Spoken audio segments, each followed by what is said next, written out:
Dear students, I hope you are all well about your health and iman. I am Professor Dr. Mirza Muhammad Akmal Nadeem, your computer teacher. Dear students, हम लोग class 9 chapter number 7 computational thinking यानी problem solving को solve कर रहे हैं। तो बेटा इसके अंदर हमने सबसे पहले इंट्रोडक्शन जो था इसका, वो कंप्यूटेशनल थिंकिंग होती क्या है, प्रॉब्लम सॉल्विंग होती क्या है, इसको हमने डिस्कस किया। उसके बाद बेटा हमने जो है वो प्रॉब्लम एक्चुअल में होती क्या उसको डिस्कस किया। उसके बाद प्रॉब्लम को सॉल्व करने के मेथड्स की तरफ जब हम लोग आए तो हमने उसके डिफरेंट कैटेगरीज डिस्कस की, जैसे कि डिकम्पोजिशन, हमने सीरीज पैटर्न डिस्कस किया। उसके बाद हमने अब्स्ट्रैक्शन डिस्कस किया, एल्गोरिथम डिस्कस किया और उसके बाद हमने फ्लो चार्ट को डिस्कस किया। ठीक है बेटा, तो इस तरह हमें प्रॉब्लम क्या होती है वो भी पता चल गया और प्रॉब्लम के सोल्यूशन को कैसे किया जा सकता है ये हमने पता कर लिया। इसके अंदर मैंने बताया था आपको कि प्रॉब्लम जो है वो अगर आसानी से समझ आ जाए हमें, उसका सोल्यूशन है उतना ही हमें प्लान करना आसान हो जाता है। तो इसी प्लानिंग फेज को हम लोग आज भी डिस्कस करने जा रहे हैं, जो कि नेक्स्ट हमारा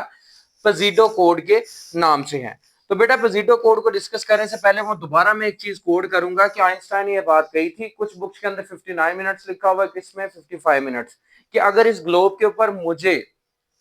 किसी भी प्रॉब्लम को सॉल्व करने के लिए 1 घंटा दिया जाए तो उसमें से 59 और 55 मिनट्स में प्रॉब्लम समझने और उसका सोल्यूशन ढूंढने में लगा दूंगा और 1 मिनट में उसको सॉल्व कर दूंगा। जिस तरह हम लोग कहते हैं चुटकी बजा के हमने सॉल्व कर दिया, लाइक है ना मिनट। यानी अगर प्रॉब्लम अच्छे तरीके से हमें समझ आ जाए, प्रॉब्लम का सोल्यूशन हमें अच्छे तरीके से समझ आ जाए तो हम उसको आसानी से जो है वो सॉल्व भी कर सकते हैं। तो बेटा हमने एल्गोरिथम डिस्कस किया। एल्गोरिथम क्या था? एल्गोरिथम के अंदर स्टेप बाय स्टेप मेथड था जिसके अंदर हम लोग किसी भी प्रॉब्लम को जो है वो सॉल्व करने के लिए हम लोग एक प्रोसीजर अडॉप्ट करते हैं। यानी एल्गोरिथम क्या था? स्टेप बाय स्टेप मेथड था जिसके अंदर हम लोग हर एक स्टेप को राइट करते थे, इनपुट से लेके प्रोसेसिंग, फिर प्रोसेसिंग से आउटपुट, एंड देन स्टार्ट से एंड तक हम इसी तरह एक पेज के ऊपर या फिर हम एक जो हमारा ड्राइंग क्राइटेरिया है या फिर हम कह लें वर्ड एक्सेल, वर्ड को या कोई भी टेक्स्ट एडिटर यूज करते हुए हम लोग एक एल्गोरिथम जो है वो लिख लेते थे। ठीक है बेटा, उसके बाद हम लोग अगर बात करें जो फ्लो चार्ट की, तो flow chart basically pictorial form थी। पिक्टोरियल क्योंकि आप लोग जानते हैं कि pictures are speaks louder than words, के पिक्चर्स हमें ज्यादा समझ आ जाती है वर्ड्स की निस्बत। तो इस वजह से जो पिक्चर्स हैं, यानी जो फ्लो चार्ट है हमारा बेसिकली पिक्टोरियल फॉर्म के अंदर होता है। जिस तरह एक बिल्डिंग का नक्शा होता है ना, सेम इसी तरह फ्लो चार्ट जो होता है वो एल्गोरिथम का एक नक्शा ही होता है, जिसको डिफरेंट शेप्स के अंदर उसके इनपुट्स को, उसके प्रोसेसिंग को, उसके अंदर डिसीजन मेकिंग को, आउटपुट को और फ्लो लाइंस यानी जस्टिफिकेशन करके हम लोग उस समराइज करके हम एल्गोरिथम को लिख देते हैं। तो इसका मतलब है कि जो एल्गोरिथम है और फ्लो चार्ट एक दूसरे से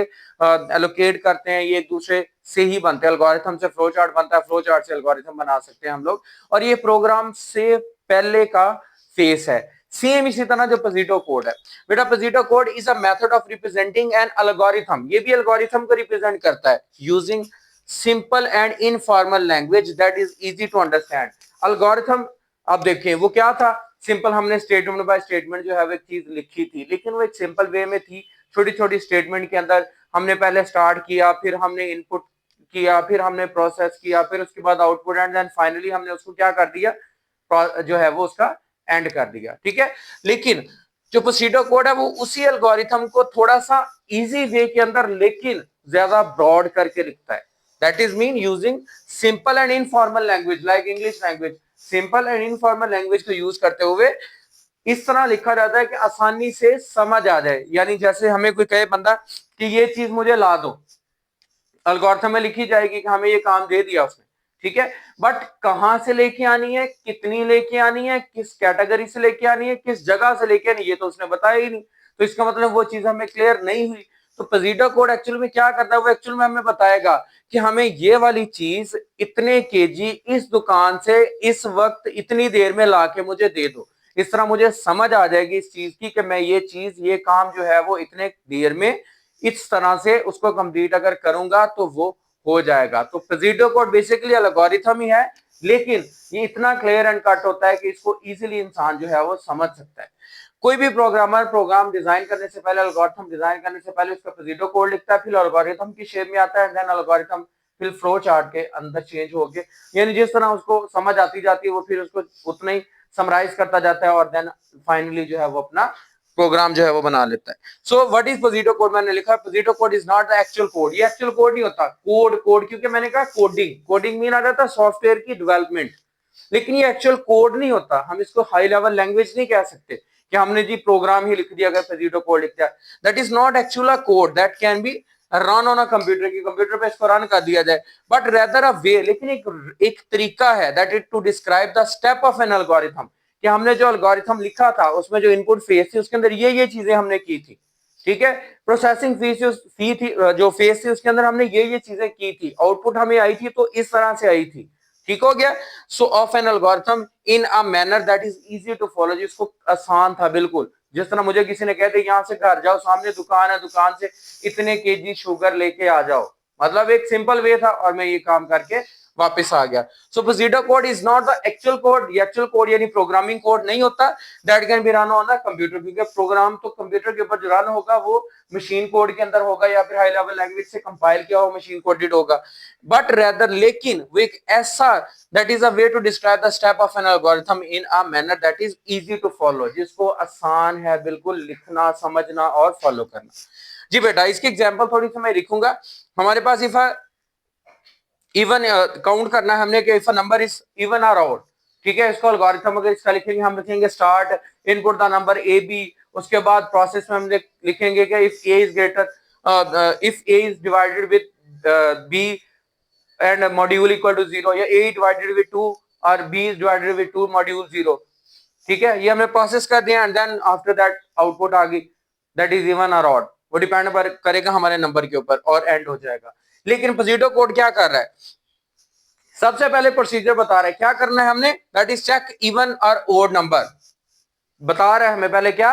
कि आपने काम क्या करना है इस पूरे के पूरे प्रोग्राम के अंदर, कि आपने इसमें चेकिंग लानी है कि ये इवन है कि ओड है, उसके बाद इनपुट द नंबर, फिर हम इनपुट फैक्टर के अंदर आएंगे कि नंबर टू बी चेक, जिसको हमने चेक करना है, देन उसके बाद output even if the number is even, odd और if the number is odd, इसमें हम कंडीशन लगाएंगे if the number is 8 divided with 2 equal to 0, उसका मॉडुलस 0 आ जाए तो वो इवन होगा, अदरवाइज ओड हो। उसके बाद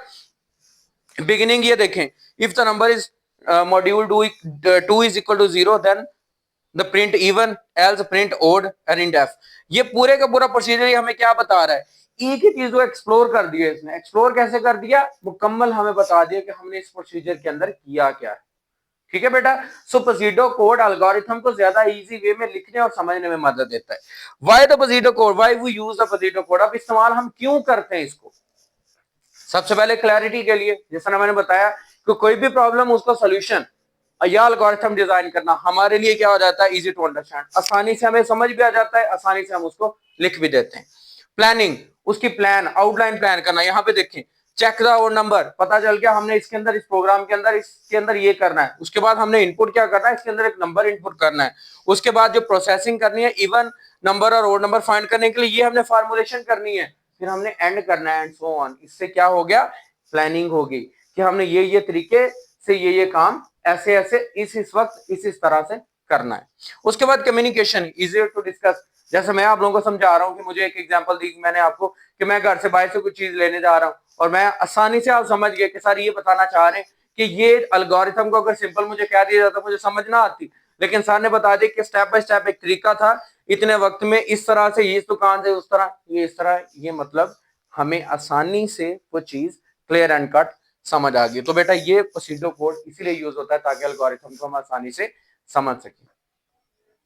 जी बेटा अब हम लोग जो है वो पोजिटो कोड और फ्लो चार्ट के दरमियान डिफरेंस की बात करते हैं, क्योंकि मैंने आपको बताया एल्गोरिथम ही है बेसिकली, जैसे पोजिटो कोड के बाद जो है वो एल्गोरिथम आसानी से हम लोग जो है उसको डिजाइन कर सकते हैं, देन फ्लो चार्ट को भी, लेकिन इनके दरमियान कुछ डिफरेंस है। जैसे एल्गोरिथम के नेक्स्ट शेप जो है वो फ्लो चार्ट है और फ्लो चार्ट जो है वो बड़ा हमें समराइज करके चीज को बताता है। इसी तरह पोजिटो कोड और एल्गोरिथम का भी यही लिंक है कि वो एक दूसरे को जो है वो ज्यादा रीडेबल बना के दिखाते हैं। तो अब इनका डिफरेंस क्या है, सबसे पहले पोजिटो कोड की बात करते हैं। यूज प्लेन लैंग्वेज,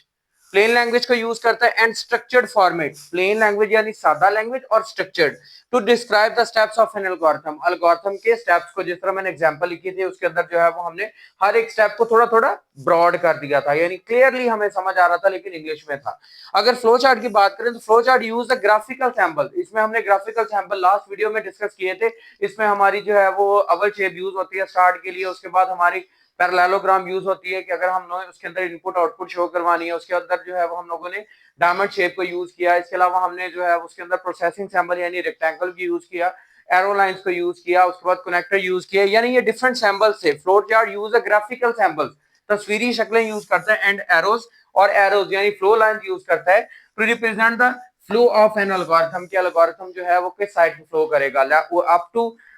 जो है वो डाउन या फिर लेफ्ट टू राइट वो मूव करेगा। उसके बाद दूसरा it is read like a story कि हम पजीटो कोड को स्टोरी की तरह, जिस तरह स्टोरी होती है ना कंजस्टेड, हम लोग एक शुरू से पढ़ते हैं, एक दफा का जिक्र है, ये हुआ, उसके बाद इतने लोग थे, फिर ये हुआ, फिर ये हुआ, फिर ये हुआ, मतलब कि हम चीज को एक्सप्लेन कर रहे हैं। Like a story with each step is written out sequentially, मतलब ये नहीं है कि हमने फॉर एग्जांपल हमारे पास 3 फ्रेंड्स की स्टोरी है तो हम लोग ये लिख रहे हैं once there was a 3 friends lived in a village and so on, और फिर उसके बाद जो उनके साथ ये हो गया, बल्कि हम दरमियान में क्यों हुआ, कैसे हुआ, किस तरह हुआ, कहां पे हुआ, सिक्वेंशियली तरतीब के साथ स्टेप्स को है एक्सप्लेन करते हैं। फ्लो चार्ट की बात करें, it is like watching a movie, ये बिल्कुल मूवी की तरह, where each symbol a different of action, हर एक सैंबल का एक अपना काम है। जिस तरह मूवी के अंदर हर एक कैरेक्टर का अलग काम होता है, इसी तरह इसके अंदर हर एक सैंबल का अलग काम होता है। उसके बाद pseudo code communicate the steps in a detailed, जिस तरह पहले बात हुई, हर एक स्टेप को डिटेल यानी सिंपल इनपुट नहीं, इनपुट के अंदर होना क्या क्या है, प्रोसेसिंग में होना क्या क्या है। Narrative like format, narrative mean होता है किसी चीज को, जैसे लाइक हम लोगों ने किसी को सुनाना है, डिस्क्राइब करना है, एक्सप्लेन करना है, तो हर चीज को वह एक्सप्लेन करता है। Flow chart communicate the process in a visual format, visual format तस्वीरी शक्ल में हमें सामने दिखाता है, विजुअली रिप्रेजेंट करता है, which can be more initiative for understanding the overall flow and structure, कि जिससे हमें जो पूरे का पूरा स्ट्रक्चर आसानी से समझ आ जाता है। क्योंकि पहले मैंने बताया था कि जो pictures are speaks louder than words, picture ज्यादा आसानी से समझ आ जाती है। एक बच्चा एक चीज को, एक शेप को देख के नाम उसका सीख जाता है कि फलां बंदे ने इसको ये नाम दिया था, जैसे हम लोग सिंबॉलिकली चीजें सीखते हैं। उसके बाद pseudo code it is a particularly useful for documenting, documenting क्या होता है कि एक चीज को पेपर के ऊपर या बुकलेट के अंदर लिखना, algorithms in a way that can be easily converted into actual code, जिसको आसानी से हम लोग कोडिंग में चेंज कर सकते हैं इन एनी प्रोग्रामिंग लैंग्वेज, किसी भी हाई लेवल प्रोग्रामिंग लैंग्वेज। जाहिर सी बात है जब स्टेप्स हमारे माइंड में होंगे, स्टेप्स को हमने एक एक्चुअल फॉर्मेट में थॉरोली लिखा होगा, तो हम उन स्टेप्स को बकायदा स्टेटमेंट बनाने में ज्यादा देर नहीं लगाएंगे। और अगर फ्लो चार्ट की बात करें तो they are useful for identifying the steps and decisions in an algorithm at a glance, सिर्फ उसके ऊपर हम लोग बना रहे हैं कोई भी प्रोग्राम, यहाँ पे हमने बना के फ्लो चार्ट रखा हुआ है जी, यहाँ पे हमने स्टार्ट करना था, स्टार्टिंग हमने जो है कोडिंग लिख दी, यहाँ पे हमने इनपुट करनी थी, इनपुट की कोडिंग लिख दी, यहाँ पे हमने प्रोसेस करना था, यहाँ पे प्रोसेसिंग की कोडिंग लिख दी। तो इस तरह ये क्या हो जाता है, that is identifying the steps, एक तो स्टेप्स की आइडेंटिफिकेशन करता है, कहाँ पे इनपुट होनी है, प्रोसेस होना है, कहाँ पे आउटपुट होनी है, और उसके बाद डिसीजंस कहाँ होने, और एल्गोरिथम जो है वो एक ही नजर में हमें समझ भी आ जाता है और हम उसको क्लियर भी कर लेते हैं। तो उम्मीद करता हूं बेटा आपको पजीटो कोड की समझ आ गई होगी और इनके डिफरेंस की भी समझ आ चुकी होगी। इसको मजीद प्रैक्टिस कीजिएगा, अच्छी तरह से लर्न कीजिएगा। जजाकल्लाह।